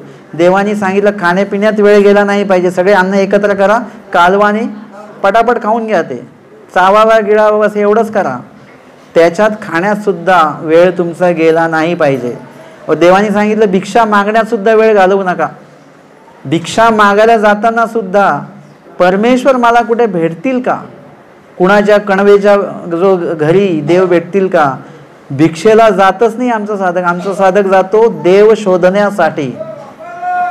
इथे एवढं सांगितलेलं की देवाने भिक्षाविधी सांगितलं म्हणून यतीचा साधक भिक्षा मागतो. जर का देवाने भिक्षाविधी सांगितला नसताना तर ह्या साधकाने जेवणाचा सुद्धा विचार केला नसता. फक्त देव एके देवच, पण तो भिक्षाविधी देवाने सांगितलं ह्याच्यासाठी की येथीचा ज्ञानी एवढा पक्का आहे की त्याला विधी जर का सांगितलं तो विधीनिशी आपलं आयुष्य क्षेपतो. मग त्याच्यामध्ये देवाने ते सुद्धा सांगून ठेवलं आणि म्हणून तो भिक्षाविधीचा विधी येथीचा साधक. परंतु त्याच्यासाठी सुद्धा की अन्न मागण्यासाठी जात नाहीत कोणी. कशासाठी जातात? माझ्या देवाने विधी सांगितलेला आहे, माझा देव मला बघतो आहे आणि अशाच याच्यामध्ये परमेश्वर कधीतरी मला जी पाहिजे ती भिक्षा देतील. आत्ता परमेश्वराला जी पाहिजे ती भिक्षा आपण घेत आहोत. परमेश्वराला जी भिक्षा आपल्याला द्यायची आहे की साधना आचरत असताना पवित्राचे पवित्र भिक्षांना तुम्ही खाल्लं तर तुमचे विचार पवित्र राहतील अशी भिक्षा स्वामी देतात. परंतु एक वेळा परमेश्वर आपल्याला ती भिक्षा देणार जी आपल्याला पाहिजे. कुठली? परमेश्वर प्राप्तीची भिक्षा. तुम्ही अन्नाची भिक्षा मागायला कधीच जाऊ नका. तुम्ही परमेश्वर प्राप्तीची भिक्षा देवाकडे मागा. मंदिरात येता 90 जाप्य काय करण्यापेक्षा 90 जाप्य खेटी नक्की करा, पण त्याच्यामध्ये काय मागा? देवा मी खेटी करतोय पण मला या खेटीमध्ये काय पाहिजे? मोक्ष पाहिजे. या भिक्षेमध्ये आपलं प्रेमदान पाहिजे, आपलं ज्ञानदान पाहिजे, आपली सेवा. याच्यासाठी खेटी 90 जाप्य करा तुम्ही. बाकीच्या गोष्टींसाठी करू नका. परमेश्वर प्रसन्न होतील आणि तुमचं ते दातृत्व तुम्हाला देतील. ह्यालाच म्हणतात कर्मचांडाळत्व नसणे असं त्याला म्हणतात. तुम्ही कर्माने चांडाळ नाही ठरत, मग तुम्ही कर्माने कसे ठरता? श्रेष्ठ ठरता. आणि देवाने सांगितलेलं जर का तुम्ही करत असाल तर याच्यामुळेच देव प्रसन्न होतात आणि परमेश्वराला अपेक्षित असलेलं कार्य केल्यानंतर परमेश्वर निजधामाला आपल्याला घेऊन जातात. अशा प्रकारे आजच्या या सत्रामध्ये आपण या ठिकाणी कर्मचांडाळाचा 48 क्रमांकाचा दृष्टांत बघितला आणि त्या संदर्भातली उत्तरार्ध 161 क्रमांकाची महादाईचा वाराणसी गमन निक्षेदू ही लीळा या ठिकाणी आपण श्रवण चिंतन केलेली आहे. दंडवत हो. त्यांचं उदरभरण सुरू असतं, परंतु कोणीतरी आणखीन सांगतो की हा समुद्र एवढा मोठा आहे की यामध्ये आणखीन काही तुम्हाला मिळू शकेल. म्हणून तो उद्योग करण्यासाठी परत काही मंडळी समुद्राच्या मध्यभागी तळाशी जाऊन त्यातील काही मौल्यवान रत्न मिळवण्याचा प्रयत्न करतात. त्यामध्ये त्यांना मोती पोवळे सापडतात. हे मोती घेऊन परत ते येतात आणि परत आपल्या उद्योगाला लागतात. त्यावेळेस पुन्हा आणखीन सांगितलं जातं या समुद्रामध्ये आणखीन काही आहे, त्याकरता तुम्हाला आणखीन थोडं दूर जावं लागेल, आणखीन तळाशी जावं लागेल. तेव्हा काही मंडळी तेही मिळवण्यासाठी जातात आणि त्यांना समुद्राच्या तळाशी अनर्घ रत्नांचा साठा सापडतो. आपल्याला सांगू इच्छितो हा अनर्घ रत्नांचा साठा केवळ द्रव्यरूपी नाही, हा ज्ञानरूपी आहे.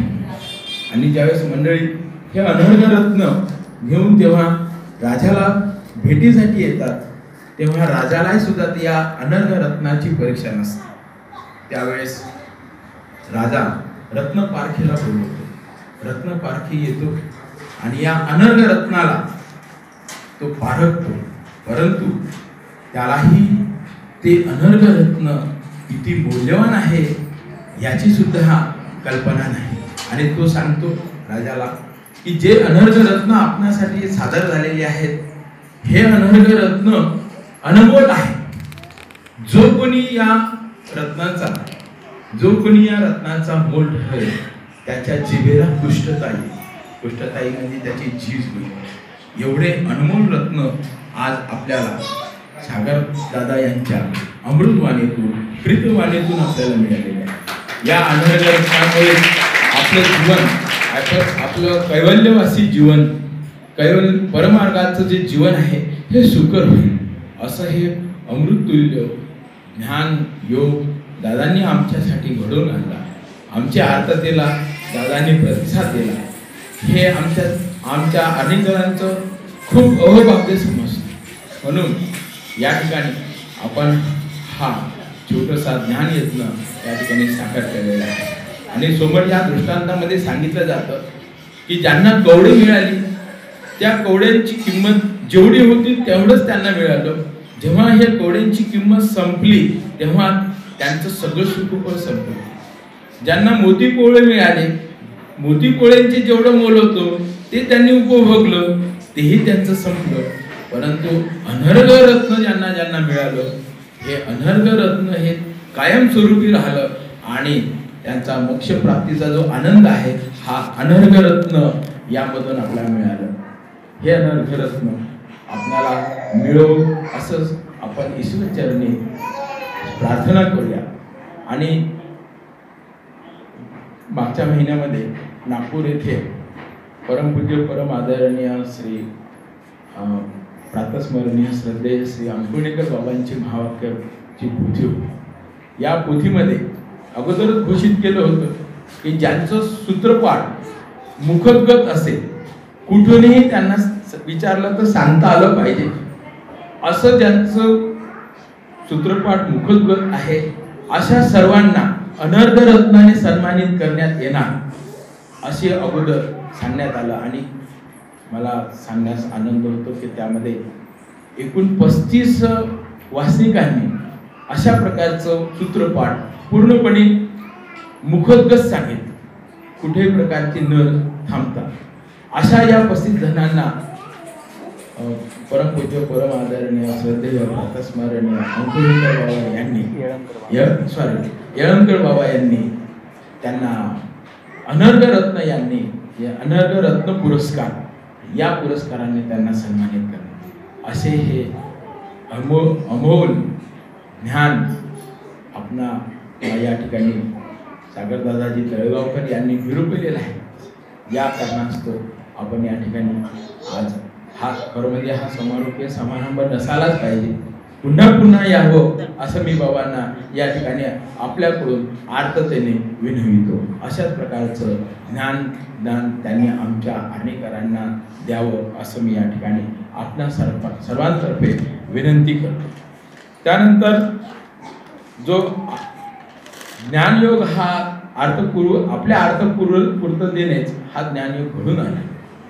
अशीच अर्थता आपली यापुढेही बाबांच्या चरणी व्यक्त करून मी त्यांना पुन्हा पुन्हा येण्याचे आणि पुन्हा पुन्हा ज्ञान करण्याचे कार्य त्यांनी आमच्या भाग्यास लाभावे अशी मी त्यांना विनंती करतो. तसेच बाबांनी आणखीन एक संकल्प आपल्या या ठिकाणी सांगितलेला आहे की बाबांचं ज्या ज्या ठिकाणी अशा प्रकारचं निरूपण होतं ते रेकॉर्डिंग होतं. गेल्या 9 दिवसाचं जे सत्र झालेले आहे, 9 सत्र झालेले आहे, यांचं रेकॉर्डिंग सुद्धा झालेलं आहे.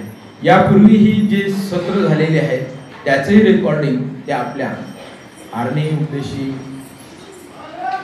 ग्रुपमध्ये ते टाकत असतात. बाबांनी एक या ठिकाणी आपल्याला सांगितलं आहे की हे निरूपण हप्त्याच्या एका दिवसामध्ये सर्व मंडळींनी येऊन ऐकावं, श्रवावं आणि त्या संदर्भातलं ज्ञान ग्रहण करावं अशीही बाबांची सर्वांना एक सूचना आहे. बाबांना मी सांगू इच्छितो की हा सुद्धा आमच्या या मंदिरामध्ये प्रयत्न केला जाईल, नव्हे आम्ही तो सुरू करू. अशा प्रकारचं हे ज्ञानसत्र या ठिकाणी आपण गेल्या 5 दिवसामध्ये ऐकत आहोत. तर यापुढे बाबा आपल्याला या पुढे काही धर्मसभेचं काहीतरी मार्गदर्शन करणार आहे. असं मार्गदर्शन आपण पुन्हा त्यांच्या मुखातून ऐकूया अशी बाबांना मी परत विनंती करतो. दंडवत हो.